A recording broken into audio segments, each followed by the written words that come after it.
Hey guys, Snowman back with you again. Change of technology. My cell phone has decided to start arguing with me and not let me transfer a single picture or video to my computer. And it's a software issue that I'm going to have to figure out. But till then, we have the old digital camera that works just fine. So, sound's going to be a little more tinny, but nothing to worry about. Yes, we have a creepy gnome. Now I'll get into what this pile of stuff is on my workbench. I'll let you guys know the projects that I've been doing and why I haven't been making any videos, because again, I've been busy. Been working on the lathe, like I said. We have a 50-plus-year-old Atlas lathe out in the garage that I showed in an earlier video. And I've just pretty much been teaching myself some wood turning. Now, this here is a piece of ironwood, and yes, that is a real quartz crystal. It's nothing plastic. It's a wand that I'm making, and it's mine. Yes, I'm pagan. I do magic. Deal with it. Other projects that I've been working on is I have a set of handles with very thin brass right up against the frame. That obviously I have a lot of work to do. These bacote handles, I love the graining in them. I hope that this pattern sticks around after they are thinned down and profiled to fit the grip better, obviously. Now, this guy here, the creepy gnome overlooking the table here. Oh, that was unnecessary. Focus. This guy here is a piece of river driftwood that I picked up while I was on the summer solstice camping trip up in the Khyber's area not that long ago. And as you can see, it's a very weathered, cracked, dry piece of wood, but the cone shape, his hat, I did not carve that. The wood was weathered that way naturally and worn away by the river. But the thing about this piece, it feels like I'm holding a piece of stone. It is that dense, it's that heavy, and the piece is only that big. Now, I tried carving it with my chisels, everything from my flat chisels over there to my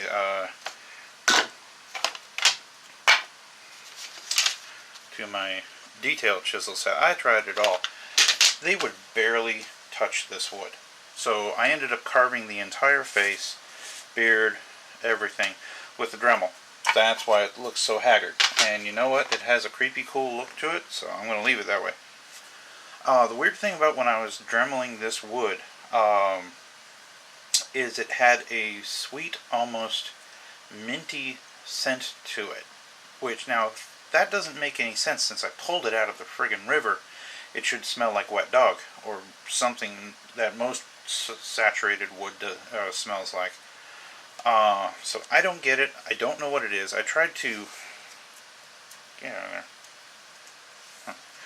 I tried to sand the bottom of this piece, and instead of sanding, it polished it.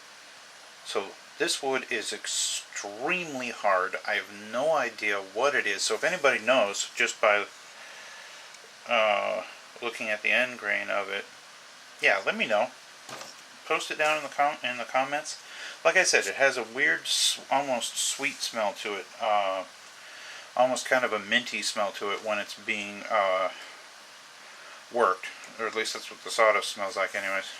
So, getting to other projects. Now, this beautiful slab of poplar is a half round from a log that I picked up out of somebody's green waste barrel.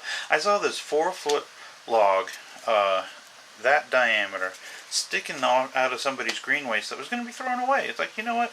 That's free wood. They're going to throw it away. It's mine now. And what I did is I took another one of these half rounds and made this.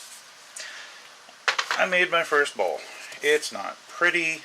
It's not really, I don't know. There's a lot of things I could have done better, but I need better tools to do that.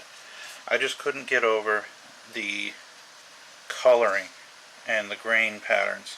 Now the finish that's on it, the reason it's kind of orange peel is because I used a spray-on lacquer and I should not have, because when it comes to the inside of the bowl, it kind of collected in spots and you have that wavy look to it, not a very smooth finish. But the grain pattern is just freaking beautiful. Who knew that poplar could be this nice when you get it from a natural source and not pre-milled lumber at the local hardware store. Oops, as I hit the camera. So anyways, this is what I've been up to. Working on the lathe, doing some weird carvings. I almost forgot to show you guys. So I have to figure out where the blank I put it. One more turning piece that I did is about a year ago.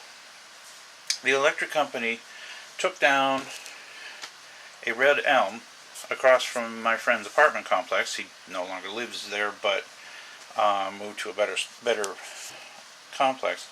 And this elm has been drying for about a year. The only problem is they left it out in the sun for a tree removal company to come and chop up into chips. So it dried out. It checked really badly. I think it just gives it a little bit of character, because you got these huge cracks in the wood, and oh my god, is that heartwood beautiful. But I made a live edge mortar and pestle. So the bowl, that's as big as I was going to get, because that's where the edges of the log that I was cutting it out of stopped, obviously, from the bark on each side. So when I went to make the mortar out of hardwood, and I was done, my brain didn't think too clearly. I'm going, wait a minute. Get a little better light on the subject. I made the mortar to fit my hand, not to fit the bowl. So it's a little oversized, but I mean, come on, can you argue with wood that looks like this? It is just freaking beautiful, and all that is spray lacquer. Now this piece is heavily checked as well.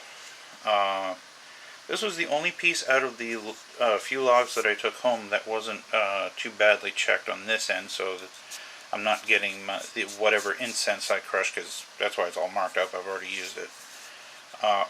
And the reason the clear stops here is I didn't want the clear coat to rub off of the wood and get into whatever incense I was making. And you go to burn that incense and you've got clear coat in it. Hey, look, you're poisoning the air. Great. So anyways, yep, turning stuff, pagan stuff, being me, exploring wood turning, having a blast doing it. Now this wand is not done yet. This ironwood wand still has a ways to go. I still have to mount the crystal, because obviously I need to epoxy the crystal in and then do a wire wrap to bring these arms in so that it will hold the crystal in. And once I'm done with that, between these two lines here, I'm going to be putting some Norse runes like I always do. So I may put some small ones down here or near the base, but I'm not sure yet. Once that's all said and done, then I'm going to clear the handle to about here so that I still have direct contact with the wood. Now, lignum vitae, which is what this green wood is. It's iron. It's one of the many ironwoods that are out there. This wood actually, when you cut it, it's more of a beige and caramel brown, but in about 2 or 3 days, it oxidizes this color green, which I think is just friggin' fantastic. Well, before I was so rudely interrupted by the battery dying on my camera, anyways, that's all for now, guys. I'll have a project video up sooner or later when it's not 120 degrees in the garage, because here in the Sacramento Valley we've been having several 100-degree days. It just cooled down into the 90s this week, so I might be able to chunk something out for you. But stay tuned, and as always guys, more to come.